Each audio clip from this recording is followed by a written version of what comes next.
அன்பு நேயர்களே, ஈரான் மீது அமெரிக்க அதிபர் இதுவரைக்கும் விடுக்காத மிகப்பெரிய எச்சரிக்கை ஒன்றை விடுத்திருக்கின்றார். அதாவது, ஈரானின் அணு ஆயுத தளத்தை அணுகினால் அவற்றை தகர்த்து விடுவோம் என்று மிகப்பெரிய எச்சரிக்கை ஒன்றை ஈரானுக்கு விடுத்திருக்கின்றார். ஈரான் அதற்கான பதிலாக எதுவும் இன்னும் சொல்லவில்லை.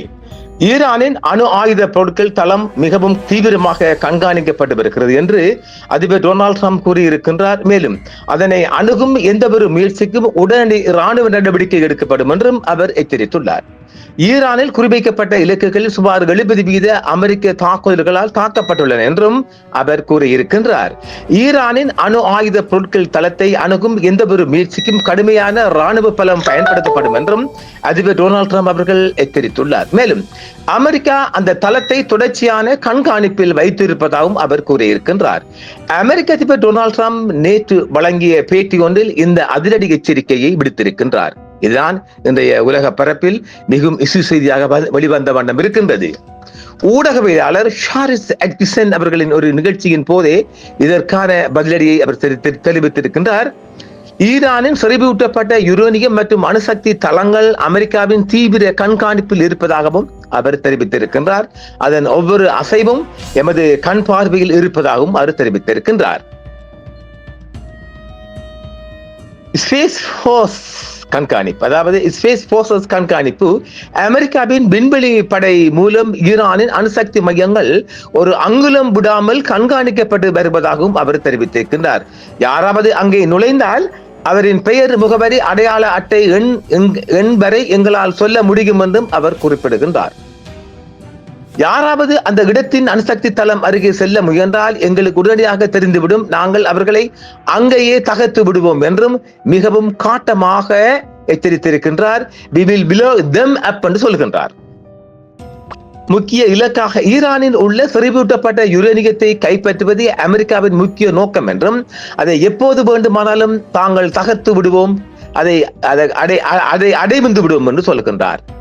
ஈரானின் அணுசக்தி திட்டம் என்பது 2025 ஜூன் மாதம் நடத்தப்பட்ட ஆபரேஷன் மிட்நைட் ஹேமர் மூலம் 70% அளிக்கப்பட்டதாக ட்ரம்ப் உரிமை கோருகிறார்.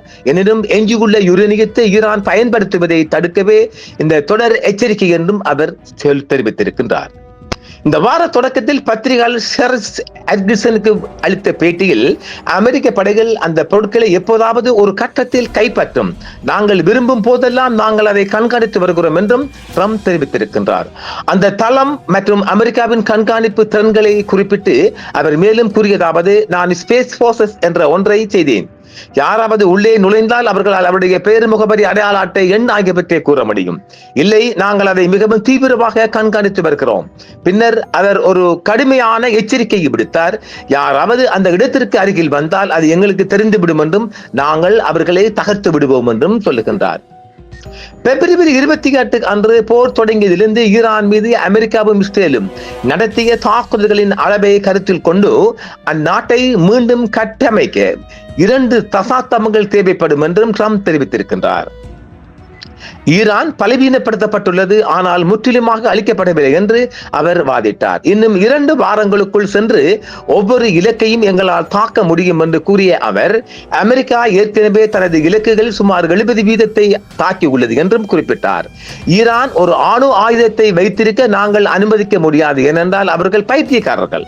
அணு ஆயுதங்களை அவர்கள் அணுகுவதை நாங்கள் அனுமதிக்க முடியாது என்றும் ட்ரம்ப் தெரிவித்திருக்கின்றார்.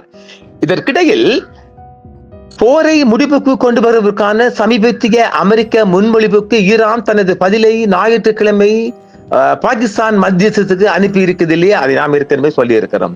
போர் தற்போது நிறுத்தி வைக்கப்பட்டுள்ளது. மேலும் ஹேமிஷ் ஜலச்சந்தி வழியாக பாதுகாப்பான பயணத்தை உறுதி செய்து மீண்டும் சண்டையை தடுக்கும் ஒரு நிரந்தர தீர்வுக்கான முயற்சிகள் நடைபெற்று வருகின்றன. மத்தியஸ்த முயற்சிகளை துருக்கி தொடர்ந்து ஆதரிப்பதோடு ஒரு பரந்த பிராந்திய மோதலை தூண்டக்கூடிய எந்த ஒரு இராணுவ மோதல் அதிகரிப்புக்கு எதிராகவும் தொடர்ந்து எச்சரித்து வருகிறது என்றும் ட்ரம்ப் தெரிவித்திருக்கின்றார். ஆக ஒரு சமாதான ஒப்பந்தம் என்று சொல்லிக் கொண்டாலும் ஆங்காங்கு மிகப்பெரிய ஒரு சவாலாகவே இந்த விடயங்கள் அமைந்து வருவதாக கண்காணிக்கப்படுகிறது. ஒரு போரை நோக்கிய கண்காணிப்பாகவே நாங்கள் அதை பார்க்கின்றோம். ஈரானும் அமெரிக்காவும் மீண்டும் 3ஆம் யுத்தம் ஒன்றை தொடங்குவதற்கான வழிவகைகள் தென்படுவதாக பார்ப்போம். தொடர்ந்து வருகின்ற நிகழ்ச்சிகளை தொடர்ந்து நாம் தொடர்ச்சியாக காணொளி தருவோம். நேயர்களே, மீண்டும் சந்திப்போம். நன்றி, வணக்கம். நம்ம புதிய அப்டேட்டும் அதிரடி செய்திகளும் உடனுக்குடன் பெற இப்பவே நம்ம வாட்ஸ்அப் சேனலை ஃபாலோ பண்ணுங்க. ஃபாலோ பண்றது எப்படி? இந்த வீடியோ டிஸ்கிரிப்ஷன்ல இருக்கிற லிங்கை கிளிக் பண்ணுங்க. நேரடியா சேனலுக்கே போயிடலாம். அதுக்கு பிறகு ஃபாலோ பட்டனை கிளிக் செய்யுங்க. முக்கியமா பெல் ஐகானை ஆன் பண்ணுங்க. அப்பதான் நம்ம புதிய வீடியோஸ் உடனே உங்களுக்கே வரும். Latest news, viral updates and exclusive videos எல்லாமே உடனுக்குடன் பெற இப்பவே ஃபாலோ பண்ணுங்க சன்ரைஸ் இந்தியா டிவி. என்றும் உங்களுடன் சன்ரைஸ் இந்தியா டிவி. சப்ஸ்கிரைப் பண்ணுங்கள், பெல் பட்டனையும் கிளிக் செய்யுங்கள். உங்கள் ஆதரவே எங்கள் சேவை. ஆதரவு தாருங்கள், அரவணைப்போம். மறக்காம சர்ப்ரைஸ் பண்ணுங்க. தேங்க்யூ.